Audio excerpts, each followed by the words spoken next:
So here you are going to learn how to find area of triangle when three vertices are known using the concept of determinant. So we have a triangle ABC and their vertex is given to you. Its area has to be found. You have already studied in class 11 that this is the formula for finding area of a triangle when three vertices are known to you, and the three vertices are these. So if I find the determinant of this, x1 y1 is the first vertex, x2 y2 the second vertex, and x3 y3 the third vertex. If I expand this using the first row, x1 y1, and I get this, you have studied this, I get the same expression. This expression and this expression, they are same.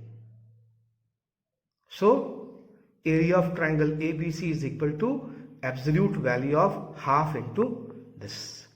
Very simple and very easy, a very important part of ISA also.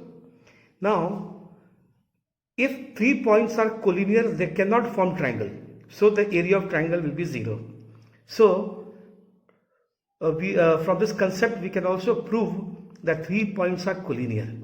How? We have to prove that the determinant is equal to 0. x1 y1 the first point, x2 y2 the second point, and third x3 y3. If area of triangle is 0, then the 3 points are collinear. So we are going to solve few questions from exercise 4.3. Question number 4. Now we need to find lambda and 3 points are given. We know the condition of collinearity. First I'll convert this to determinant form. In the first column I'll write all the abscissa, second all the ordinates, and the third 1 1 1. I'm going to find its value by expansion along first row. I get this expression, and since 3 points are collinear, its determinant will be equal to 0, and therefore I get lambda is equal to minus 5. Next is question number 6. 3 vertex of the triangle is known, and you have to find the value of area is also known. So we know absolute value of the area of triangle is equal to 9. So abscissa in the first column, ordinate in the second column. After this 9 into 2 is 18. After calculation, expanding this along the second column, since there are 2 zeros, I get this. 6k is equal to 18. But here absolute value is 18. So 6k is plus minus, very important part. This part is very important part. So k is equal to plus minus 3. So you will learn how to find the adjoint of a matrix. We need to find the cofactors of each and every element of matrix A. Like cofactors of A11, small a11 is this. This one is this. So it continues this way. So adjoint of A is a transpose of the cofactors of the given matrix. One example, find the adjoint of this. I found the adjoint, the cofactors separately. Cofactor of 2 is this, minus 1 is this. This way I found, you know how to find the cofactors. Now transpose of the cofactors. If I transpose this, see, the first column becomes the first row, the second column becomes the second row, and then therefore I get adjoint of. This is how you find the adjoint of matrix of order 3. Now here you will learn how to find the adjoint of matrix of order 2. I've taken an example here. Adjoint of A. I found the cofactors of the respective elements and its transpose. I get this. We know cofactor of A11 is A22. Likewise A12 is cofactor of capital A12 is minus A21. You have learned this. So adjoint of A is the transpose of the cofactors of the elements of the matrix. And finally I get this. If you observe this and the original matrix, you'll find the principal diagonal elements are interchanged, A22 and A11, whereas A12 and A21 are in their respective places, but the sign is changed. Therefore, square matrix of order 2, the adjoint is obtained by interchanging A11 and A12 and by changing signs of A12 and A21. For example, I have to find the adjoint of this. Interchanging 3 and 5, I get 5 and 3. -1 becomes 1 and 4 becomes -4. So this is how we find the adjoint of matrix of order 2. To check whether a matrix is singular or not, we need to find its determinant. If the determinant of matrix is 0, then it is said to be singular matrix. And if it is not equal to 0, it is called non-singular. If you want to check whether this matrix is singular or not, I'm going to find its determinant by expanding along the first row. By calculation we get 40. Since it is not equal to 0, therefore matrix A is non-singular. Similarly, I take an example of matrix of order 2. 3, 6 are 18, 18 minus 18 is 0. Therefore, since determinant of B is 0, B is a singular matrix. So this is how we find out or check whether a matrix is singular or not. It's a very important theorem. A into adjoint of A is equal to adjoint of A into A. That is equal to determinant of the matrix into identity matrix of order n.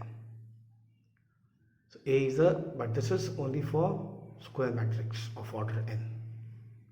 So if I take this as a matrix for an example, its adjoint is given here. You have just now studied that. This is the cofactor of this. Similarly, if I multiply by normal method, this position is first row and first column. So first row and first column, A11 into A11, capital A11, plus A12 into capital A12, plus A13 into capital A13. I get this. Similarly, first row and second column, first row and second column, here normal matrix multiplication. I get this result. You can see. Now the properties of determinant you have studied. According to property 9, this and this is 0. You have studied A11 into cofactor of A21, A12 into cofactor of A22, plus A13 into cofactor of A23, capital A23. This is 0. Similarly, A11 into cofactor of capital A31, this into its cofactor is 0. So all these blue colored ones is equal to 0. Whereas here, the sum of the product of the element of any row or column with its cofactor is the determinant. So this is determinant of matrix A. This into its determinant, this into its cofactor, plus this into its cofactor, plus this into its cofactor. So this is determinant of A, determinant of A, and determinant of A. I get this result. I take this as common because it is matrix and not determinant. Finally, I get this. So the second part you have to do, you prove it. So this is very, very important theorem. So this is theorem 2. Every inversible matrix has a unique inverse. So let A be a square matrix of order n. Let us assume that B and C be two inverse. Since we have to prove it has unique inverse, I'll assume that two inverse exist, B and C of A. Now this is possible only if B and C are square matrix of order n, means the order of matrix A and its inverse should be same. So we have already studied that product of a matrix and its inverse is equal to I. N is the order of BA. It's commutative. So since C is also inverse, AC is equal to ICA. So we know that B is equal to B into I. Since I is equal to AC, I'll replace this with AC. Since AC is equal to I. By associative property of matrix, I can write BA in one group and then multiply with C. The value will remain same. BA is equal to I, BA is equal to I, and therefore I into C is C. So B is equal to C. Inverse is unique. B and C, they are equal, therefore every inversible matrix has a unique inverse. The next theorem, a square matrix is inversible if it is non-singular. A is a square matrix of order n, and if A is invertible or inversible, then there is a square matrix B of order n. Now this is the property of inverse. Determinant of AB will be equal to determinant of I, and its value is always 1. There is also a property, determinant of A into determinant of B is equal to 1. Product of two numbers is 1. So A is definitely not equal to 0. Therefore A is a non-singular matrix. This is what we have to prove. A square matrix is inversible if it is non-singular. Now we get a very important result here. We get a formula for inverse. We know this theorem 1. A into adjoint of A is equal to adjoint of A into A.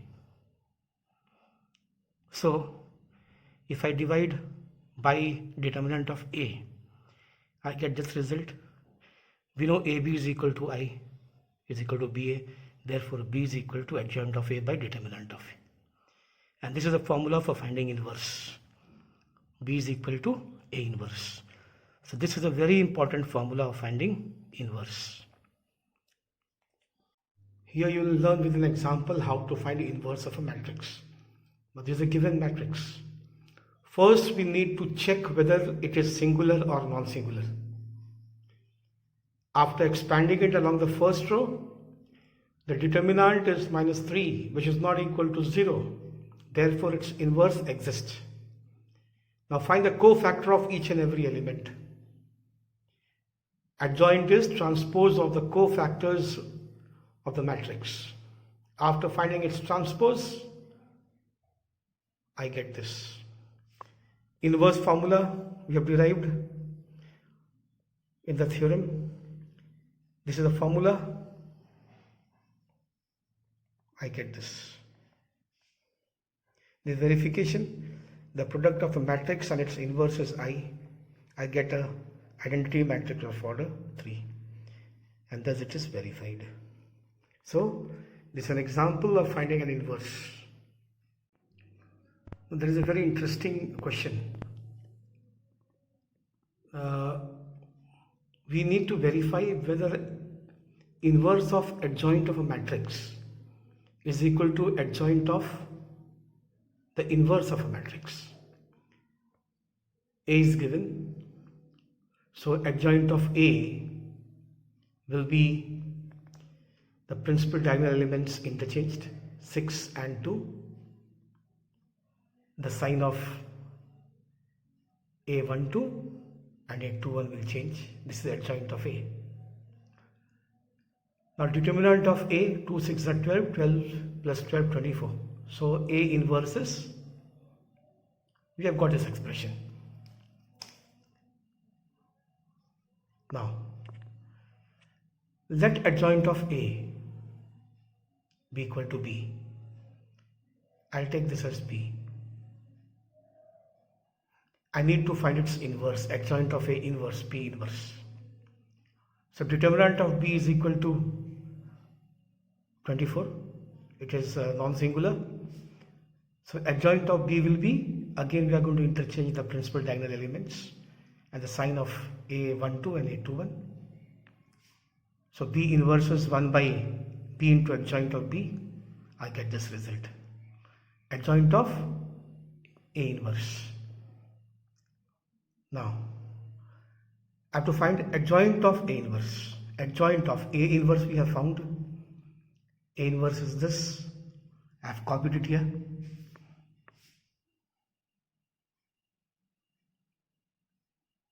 So principal diagonal elements will change. 2 will come here, 6 will come here, sign will change, minus 3 and 4. And then I have to find, and then we see that adjoint of A inverse and adjoint of A whole inverse, they are exactly same.